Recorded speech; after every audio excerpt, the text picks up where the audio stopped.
ನಡೆಯನ್ನ ವಿಪಕ್ಷ ನಾಯಕ ಆರ್ ಅಶೋಕ್ ಸ್ವಾಗತಿಸಿದ್ದಾರೆ. ಸಿಎಂ ಸಿದ್ದರಾಮಯ್ಯ ಮತ್ತು ಸಚಿವರು ಸ್ಪೀಕರ್ಗೆ ಕ್ಷಮೆ ಕೇಳಬೇಕು. ನಿಲುವಳಿ ಸೂಚನೆ ವೇಳೆ ಸಚಿವರಿಲ್ಲ ಅಂತ ಅಶೋಕ್ ಆಕ್ರೋಶ ವ್ಯಕ್ತಪಡಿಸಿದ್ರು. ಸಚಿವರ ಮೇಲೆ ಸಿಎಂ ಸಿದ್ದರಾಮಯ್ಯ ಹಿಡಿತ ಕಳೆದುಕೊಂಡಿದ್ದಾರೆ. ಸದನದ ಬಗ್ಗೆ ಸಚಿವರಿಗೆ ಗೌರವ ಇಲ್ಲದಾಗಿದೆ ಅಂತ ಸುನೀಲ್ ಕುಮಾರ್ ಹೇಳಿದರು. ಇತಿಹಾಸದಲ್ಲಿ ಮೊದಲ ಬಾರಿಗೆ ಈ ರೀತಿ ಘಟನೆ ಆಗಿದೆ ಅಂತ ಶಾಸಕರು ತಿಳಿಸಿದ್ರು. ಸ್ಪೀಕರ್ ಯುಟಿ ಖಾದರ್ ನಡೆಯನ್ನ ವಿಪಕ್ಷ ನಾಯಕ ಆರ್ ಅಶೋಕ್ ಸ್ವಾಗತಿಸಿದ್ದಾರೆ. ಸಿಎಂ ಸಿದ್ದರಾಮಯ್ಯ ಮತ್ತು ಸಚಿವರು ಸ್ಪೀಕರ್ಗೆ ಕ್ಷಮೆ ಕೇಳಬೇಕು ಅಂತ ಆಗ್ರಹಿಸಿದ್ದಾರೆ. ನಿಲುವಳಿ ಸೂಚನೆ ವೇಳೆ ಸಚಿವರು ಇಲ್ಲ ಅಂತ ಅಶೋಕ್ ಆಕ್ರೋಶ ವ್ಯಕ್ತಪಡಿಸಿದ್ದಾರೆ.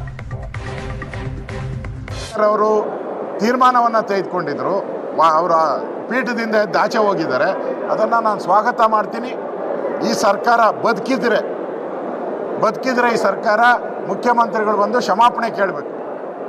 ಮುಖ್ಯಮಂತ್ರಿಗಳು ಬಂದು ಕ್ಷಮಾಪಣೆ ಕೇಳಿದ್ರೆ ಅದಕ್ಕೊಂದು ಅರ್ಥ ಬರ್ತದೆ. ಇಲ್ಲ ಅಂದರೆ ಈ ಮಂತ್ರಿಗಳು ಯಾರ ಮಾತನ್ನು ಕೇಳಲ್ಲ. DK ಮಾತು ಕೇಳಬೇಕಾ, ಸಿದ್ದರಾಮಯ್ಯನ ಮಾತು ಕೇಳಬೇಕಾ, ಇಷ್ಟೇ ಇವತ್ತು ನಡೀತಾ ಇರೋದು.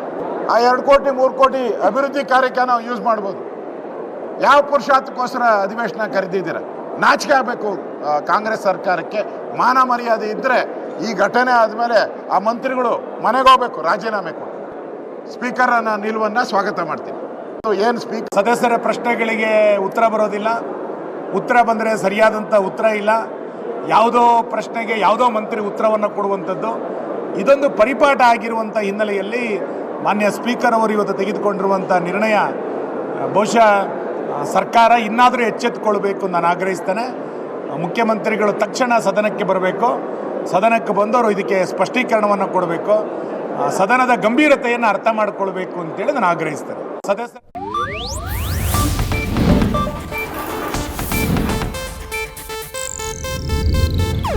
ಇದು ಏಷ್ಯಾನೆಟ್ ನ್ಯೂಸ್ ನೆಟ್ವರ್ಕ್ ಪ್ರಸ್ತುತಿ.